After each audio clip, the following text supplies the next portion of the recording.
30 నిమిషాలలో నొప్పి లేకుండా వేడికోస్ వెయిన్ చికిత్స.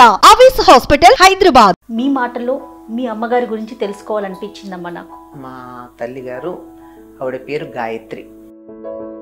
నాలో ఉన్న ఈ లక్షణం అమ్మ ద్వారానే నాకు వచ్చింది అంటే ఏం చెప్తారమ్మా మీరు? ఎంతసేపు మేము రాత్రి చదువుకుంటే అంతసేపు అట్లా కుర్చీలో కూర్చుని ఉండేది మా పక్కన. ఇంకా ఆవిడ ద్వారా మీకు వచ్చిన లక్షణాలు కావచ్చు, అలవాట్లు కావచ్చు. తిట్టడం కన్నా మౌనం పాటించడమే చాలా పెద్ద పనిష్మెంట్ అని మా అమ్మ దగ్గర నేను నేర్చుకున్నది. నేను ఇది చేస్తుంటే బాగుండేది అమ్మకి అనేది ఏదన్నా ఉందా? మీరు చేయకుండా ఆగిపోయాను అయ్యో. నాకు మాకే కాదు, మందరం కూడా మేము ఫీల్ అవుతున్నది అదే.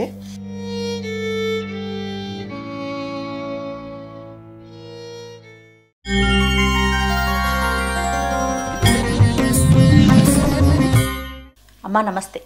నమస్తే అమ్మా. అనంతలక్ష్మి గారు అనగానే ఆధ్యాత్మిక అంశాలన్నీ గుర్తుకొచ్చేస్తూ ఉంటాయి. నేను సాహితీవేత్తనని రచయితనని మర్చిపోతూ ఉంటారు. అవునమ్మా, అదైతే నిజం. మీరు ఒక గ్రంథాలయం నిజం చెప్పాలంటే. మీ ద్వారా మేము ఎన్నో విషయాలు తెలుసుకున్నాం, మా ముందు తరం, మేము, మా పిల్లలకి కూడా. అయితే నాకేమనిపించిందంటే మీరు ఈ స్థితిలో ఉండటానికి, ఈరోజు మీ మాటలు మేమందరం విని నేర్చుకునే పరిస్థితిలో మీరు ఉండటానికి మీ వెనుకాల ఎంతో మీ పట్టుదల, మీ కృషితో పాటుగా మీ మదర్, అమ్మ. ఎందుకంటే మనల్ని చూసే కదా పిల్లలు నేర్చుకుంటారు, మీరు కూడా అంతేను. అంతే. సో అమ్మ దగ్గర నుంచి ఒక్కసారి మీతో మాట్లాడదాం. అమ్మ గురించి, మీ మాటల్లో మీ అమ్మగారి గురించి తెలుసుకోవాలనిపించిందమ్మా నాకు. మామ ద్వారా ప్రేక్షకులందరికీ పరిచయం చేయాలనిపించింది నాకు. చాలా సంతోషం. అసలు అమ్మగారు ఎక్కడ పుట్టారు, ఎక్కడ పెరిగారు, ఆవిడ వివాహం బ్రీఫ్గా. ముందుగా మాతృదేవో భవ అనకుండా మనం ఏం చెయ్యం. మేము ఏది ప్రారంభించినా శ్రీ గురుభ్యో నమః, శ్రీ మహాగణాధిపతే నమః, శ్రీమాత్రే నమః అనే ప్రారంభిస్తాం. ఈ శ్రీమాత్రే నమః అన్నప్పుడు ఆ పరదైవతమై అందరిలోనూ మాతృస్వరూపంగా ఉండే ఆ జగన్మాతకి నమస్కారం చేస్తున్నాం అనుకుంటాం, కానీ ఆ జగన్మాత మనకి ఎక్కడ కనపడుతోంది? మన అమ్మలోనే కనపడుతుంది. ఆవిడలో ఉండేటటువంటి ఆ మాతృశక్తే జీవుల్లో సగభాగంలో ఆవిడ నిక్షేపం చేస్తుంది. అదే ఆడవాళ్ళు. అందుకే భారతీయులు స్త్రీని ఎప్పుడు కూడా తల్లిగానే చూశారు. ఆ తల్లిగా అలా విస్తారంగా చూడడం అనే దానికి అభ్యాసం చేయడానికి మొదలెక్కడంటే ఇంట్లో కన్న తల్లిని చూడడం దగ్గర. అంచేత తల్లి యొక్క ప్రభావం పిల్లల మీద చాలా ఉంటుందమ్మా. ఎవరి మీదైనా ఉంటుంది. ఎందుకంటే పుట్టిన తర్వాత ఏదో పాలిచ్చి పెంచింది, మలమూత్రాలు తీసింది, అన్నం పెట్టింది, ఇలాంటి మాటలు చెప్తాం. కానీ పుట్టక ముందు నుంచి గర్భంలో ఉండగానే గాలి పీల్చడం నేర్పింది కదా, అక్కడుండగా ఆహారం తీసుకోవడం నేర్పింది కదా, అక్కడుండగా తన భావజాలం ద్వారా వీళ్ళ పుట్టబోయేటటువంటి శిశువు యొక్క మనస్సు మీద ప్రభావం చూపించింది కదా. ఇవన్నీ ఎక్కడున్నాయి? అక్కడి నుంచి ఆవిడ తల్లి తొలి గురువు అయింది. అది తల్లికి అంతటి ప్రాధాన్యం ఉంది. ఎందుకంటే ఒక జీవుడు జన్మించటానికి తల్లి వేదిక, రంగం, భూమి. భూమి సరిగ్గా లేకపోతే భూసర క్షేత్రంలో గింజ పడితే మొలుస్తుందా? బురదలో మొలుస్తుందా? లేదు కదా. సుక్షేత్రం అయి ఉండాలి. అంచేత అటువంటి సుక్షేత్రంగా మా తల్లిగారు, ఆవిడ పేరు గాయత్రి. మా అమ్మమ్మ గారు చక్కగా పెట్టుకున్నారు పేర్లు. గాయత్రి, వాళ్ళ అక్కయ్య పేరు సరస్వతి, చెల్లెలి పేరు సావిత్రి. అంటే గాయత్రి శక్తిని అలా ముగ్గురు అమ్మాయిల్లాగా. కొడుకుల పేర్లేమో నారాయణ, కృష్ణ, జనార్దన. చూడండి అలా అంతా అక్కడుంది సంస్కారం. ఆ సంస్కారం అట్నుంచి ఇటు మా తండ్రి గారి పక్కన ఉండేటటువంటి నుంచి కూడా వచ్చింది. మా అమ్మగారు పోతార్ లంక అని ఉంది, కృష్ణ లంకల్లో ఒకటి. దోనేపూడి దగ్గర దిగి తెనాలి తర్వాత దోనేపూడి ఉంది, అరవిపల్లె ఆ ప్రాంతాల్లో. ఇప్పుడు గుంటూరు జిల్లా అవుతుంది అనుకుంటా. అటు దోనేపూడి వైపు నుంచి వస్తే ఒక కృష్ణపాయ దాడతాం. ఇటు దాటి ఊళ్ళోకి వచ్చిన తర్వాత యువతల పక్క కృష్ణ దాటితే శ్రీకాకుళాంధ్రదేవుడు ఉన్న శ్రీకాకుళానికి వస్తాం. ఆ మధ్యలో ఉంటుందన్నమాట. అంచేత అవటానికి అది కృష్ణ మధ్యలో ఉన్న గుంటూరు జిల్లా లెక్క వస్తుంది అనుకుంటా. ఆ గ్రామం వాళ్ళది, అమ్మ వాళ్ళది. మా నాన్నగారు వాళ్ళది కృష్ణా జిల్లా తాడంకి అనేటటువంటి గ్రామం. మీరెన్నో సంతానం అమ్మ? నేను మా అమ్మగారికి పెద్దదాన్ని, నేను మా అమ్మమ్మ గారికి చాలా చదువు మీద ఇష్టం. ఆవిడ మధ్యాహ్నాలు కూర్చుని అందరికీ రామాయణ భారత భాగవతాలు, అప్పుడు పద్యాలే ఉండేవిగా, అవి చదివి వినిపించి చెప్పగలిగేవారు. అది మా అమ్మ వాళ్ళ ఊళ్ళో 5వ తరగతి వరకే ఉంది, అందుకని 5వ తరగతి దాకా చదువుకున్నారు మా అమ్మగారు. ఆ తర్వాత మా నాన్నగారు కూడా టీచరే, మా ఇద్దరు తాతలు టీచర్లే, అమ్మ నాన్న నాన్న నాన్న కూడా. మా నాన్నగారు కూడా టీచరే.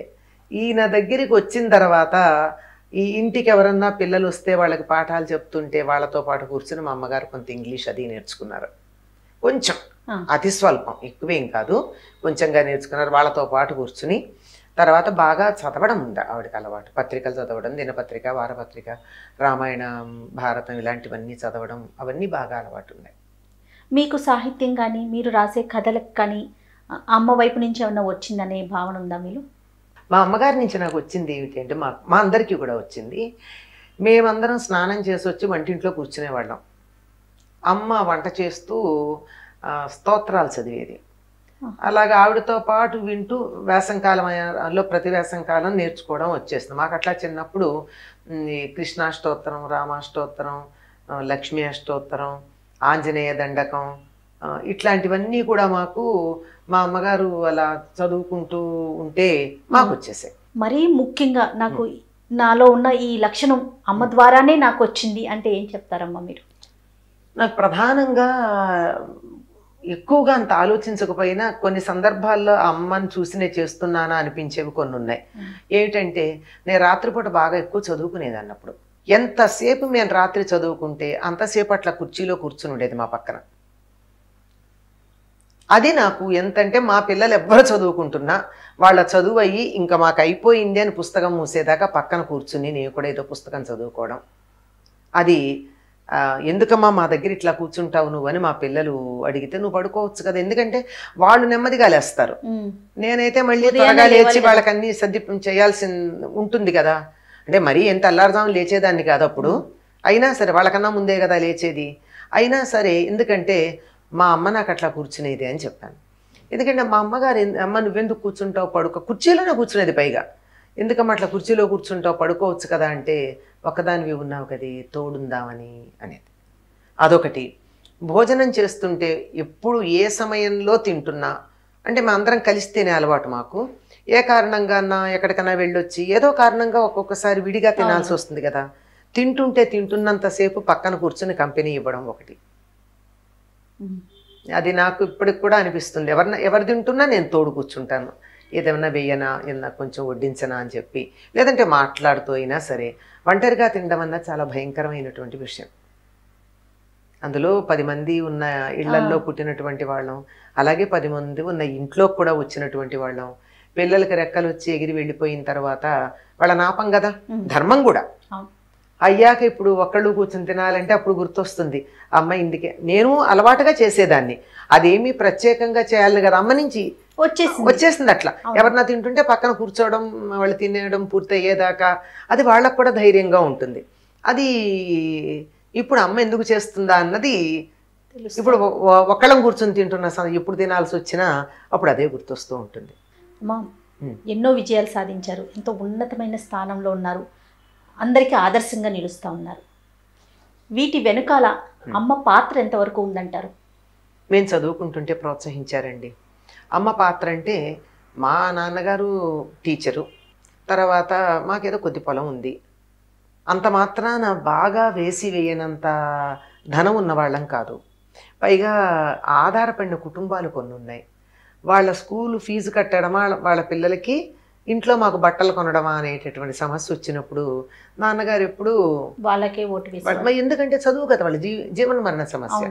అట్లాంటి సందర్భంలో తనకున్న మంచి చీరలన్నీ నాకు ఇచ్చి చదువుకోవడానికి వెళ్ళేటప్పుడు నన్ను మా అమ్మగారు పంపించారండి.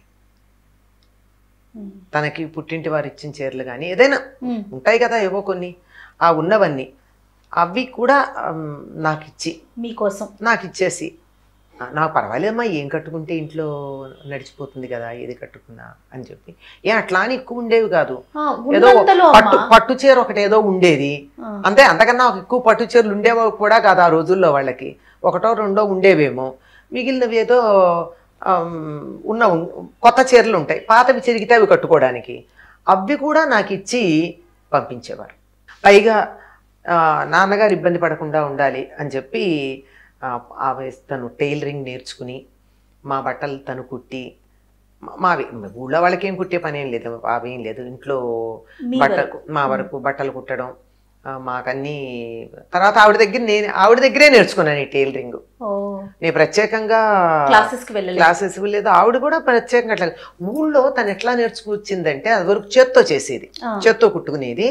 ఊళ్ళో ఈ విలేజ్ డెవలప్మెంట్ వాళ్ళకి ఏదో కొంతమందికి ఆ రోజుల్లో ఉపాధి కల్పించేవారు, నెలకి 200-300 ఇచ్చేవారు, కుట్టు టీచర్ అనేవాళ్ళం. ఆవిడ్ని పిలిచి పోషించేది మా అమ్మ. అందుకని ఆవిడ, ఏమండి మీరు ఇంత చెప్తున్నారు గాయత్రమ్మ గారు, నేర్చుకోండి, నన్ను ఇంత చేస్తున్నారు, కొంచెం నేర్చుకోండి అని ఆవిడ బలవంతం చేసి కొంచెం నేర్పించింది. అంతకుముందు కూడా మాకు తను సరదాపడి చేత్తో కుడుతూ ఉండేది. ఎంబ్రాయిడరీ చాలా బాగా ఎంబ్రాయిడరీ చేసేది. అల్లికలు ఇప్పటికీ మా అమ్మగారు అల్లినటువంటి లేస్తో చేసినటువంటి డోర్ కర్టన్లు అవన్నీ చాలా ఉన్నాయి. అవన్నీను ఎంబ్రాయిడరీ చాలా అద్భుతంగా చేసేది, మాకు కుట్టేది. ఆవిడ దగ్గరే నేర్చుకున్నాను. మా పిల్లలు, మా పెద్దమ్మ ఇంటర్మీడియట్కి వచ్చేదాకా వాళ్ళ బట్టలన్నీ నేనే కుట్టాను, నా వాటితో పాటు. అమ్మనే మీ గురువు? అంతే. అక్కడ వాళ్ళ స్కూల్ యూనిఫామ్స్తో సహా కుట్టేదాన్ని. ఇంకా ఆవిడ ద్వారా మీకు వచ్చిన లక్షణాలు కావచ్చు, అలవాట్లు కావచ్చు, చెప్పుకోదగినవి ఏమన్నా ఉన్నాయమ్మా? పిల్లల మీద వాళ్ళు చేసిన పనులు నచ్చకపోతే తిట్టడం కన్నా మౌనం పాటించడమే చాలా పెద్ద పనిష్మెంట్ అని మా అమ్మ దగ్గర నేను నేర్చుకున్నది. ఎందుకంటే నాతో మా అమ్మ అదే చేశారు. ఒకే ఒక్క విషయంలో నేను నచ్చేదాన్ని కాదు మా అమ్మకి. తర్వాత అది అర్థం చేసుకున్నారు. ఏంటంటే తెల్లారుదాం లేచేదాన్ని కాదు నేను. ఎప్పుడైతే చాలా త్వరగా లేస్తానో ఆ రోజు తలనొప్పి వచ్చేది. అప్పట్లో అందరూ లేచేదాన్ని. ఆవిడికి నచ్చేది కాదు. అందరూ సూర్యోదయానికన్నా ముందు లేవాలి కదా, అది లెక్క. కాస్త నేను అటు ఇటుగా 4 సార్లు లేపితే కానీ లేచేదాన్ని కాదు. అందువల్ల కొంచెం తర్వాత కాస్త పెద్ద అయ్యాక, అంటే 12-13 ఏళ్ళు వచ్చాక, ఇంకా తర్వాత ఆలస్యంగా లేస్తే మాట్లాడేది కాదు, అంతే, అంతకన్నా ఇంకేం లేదు. అర్థమైపోయేది ఇవాళ నేను చేసింది అమ్మకి నచ్చలేదు అని. అది నాకు చాలా ఉపయోగపడింది తర్వాత. అమ్మ మాట తీరు, గౌరవ మర్యాదలు ఇవన్నీ కూడా ఎట్లా అమ్మ ఆవిడ దగ్గర నుంచి మీరు? ఆవిడ చాలా ఎక్కువ మాట్లాడేవారు కాదండి. ఎప్పుడన్నా ఇప్పుడు పల్లెటూరు గనక మంచి హార్ష్గా మాట్లాడాలు కూడా తెలుసు, అవునవును, తెలియకపోవడం ఏమి ఉండదు, కానీ ఎక్కువగా మాట్లాడేవారు కాదు. మా మామగారి దగ్గర కానీ, అంటే మా నాయనమ్మ గారు, మేము మా అమ్మని పిలుస్తాం, మా నాయనమ్మ గారి దగ్గర కానీ, మా తాతగారి దగ్గర కానీ, మా నాన్నగారి దగ్గర కానీ ఏనాడు ఆవిడ గట్టిగా మాట్లాడినట్టు మేము చూడలేం. ఎప్పుడన్నా మరీ పెద్దవాళ్ళు అయిపోయిన తర్వాత పరిహాసంగా ఒకళ్ళనొకళ్ళు చూసే వాళ్ళకి చాలా బాగుంటుంది, అట్లా మాట్లాడేటప్పుడు ఏదన్నా మాట్లాడింది. కానీ ఈ మధ్య కాలంలో చాలా పెద్ద అయ్యాక, మా చిన్నతనంలో ఎప్పుడు నాన్నగారి మాట అమ్మ ఎదిరించినట్టుగా మాకు తెలియదు. ఈ మధ్యనే అమ్మ కన్ను మూసారు? అవునండి, 2 నెలలు అయింది. ఎందుకంటే నాన్నగారు వెళ్ళిపోయి 4 ఏళ్ళు అవుతోంది.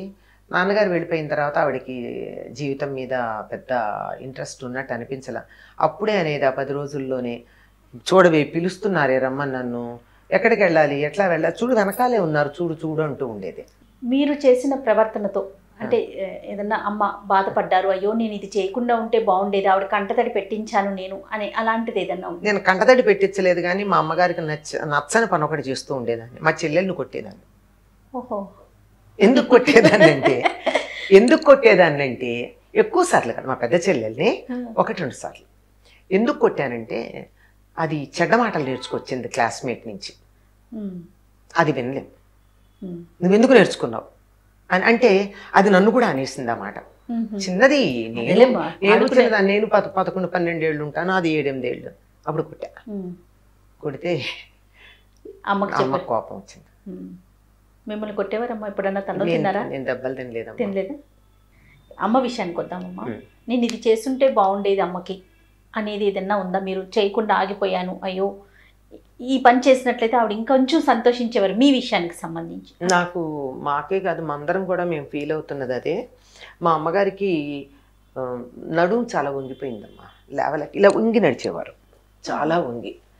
అది ఏమన్నా అంటే మేము భ్రమపడ్డాం, మా మేనత్తలకి నడుము పడిపోయింది, నాకు మా మేనత్తల పోలికి వచ్చింది అని మా అమ్మగారు అంటూ ఉంటే వీ టుక్ ఇట్ ఈజీ. ఆ లేవలేకపోవడం వల్లే ఆవిడ తర్వాత చాలా బాధపడ్డారు చివర్లో. నాన్నగారు ఉన్నంతకాలం కూడా చాలా బలవంతంగా అలాగే లేచి నాన్నకి అన్ని అందించి అన్నీ చేసేవారు. తర్వాత నాన్నగారు వెళ్ళిపోగానే 3 ఏళ్ళే ఉన్నారు ఆవిడ, 3.5 ఏళ్ళు. ఆ కాలంలో ఆవిడ ఇంకా అసలు లేవలేక ఇతరుల సహాయం లేనిదే మంచం మించి లేవలేని పరిస్థితి. అట్లా వచ్చినప్పుడు మాత్రం చాలా ఫీల్ అయ్యామమ్మా. అదే మేము అప్పుడు ఆవిడ వంగి నడుస్తూ ఉన్న కాలంలోనే మేము గుర్తించి తీసుకొని వచ్చి ఏదన్నా ట్రీట్మెంట్ చేయించి ఉండాల్సింది అని 2-3 రకాల ఆలోచనలతో, అసలు ఫస్ట్ ఆఫ్ ఆల్ ఇది మనం చేయించాల్సిన పని అన్న ఆలోచన రాల. తమ్ముళ్ళు ఉన్నారు, నాన్న ఉన్నారు, వాళ్ళు చూసుకుంటున్నారు కదా అమ్మని అనే ఉద్దేశంతో వాళ్ళు చూసుకుంటున్నారు బాధ్యతగానే. అమ్మకు కొద్దిగా హార్ట్ ప్రాబ్లం అది వస్తే మందులు ఇప్పించడం అవన్నీ చేశారు కదా, అంచేత ఇది కూడా వాళ్ళు చూసుకుంటున్నారా అన్న దృష్టితో పట్టించుకోలేదు.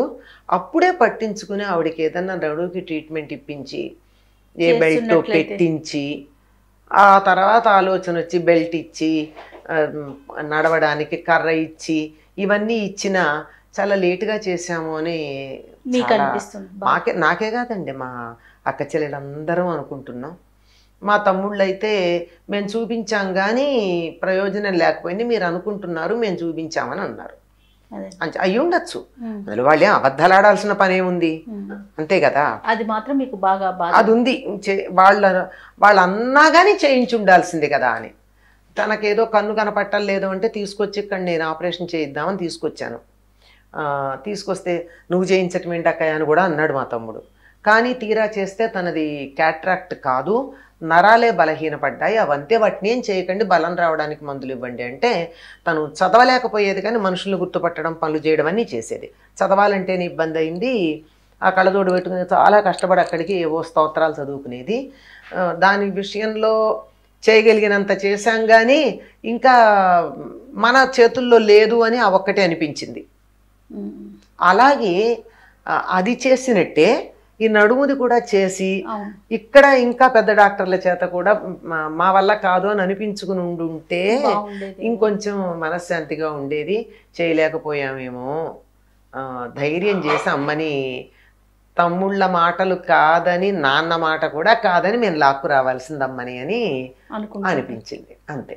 చాలా ధన్యవాదాలమ్మా, చాలా మంచి విషయాలు మాకు చెప్పారు. సంతోషం. నమస్తే అమ్మా.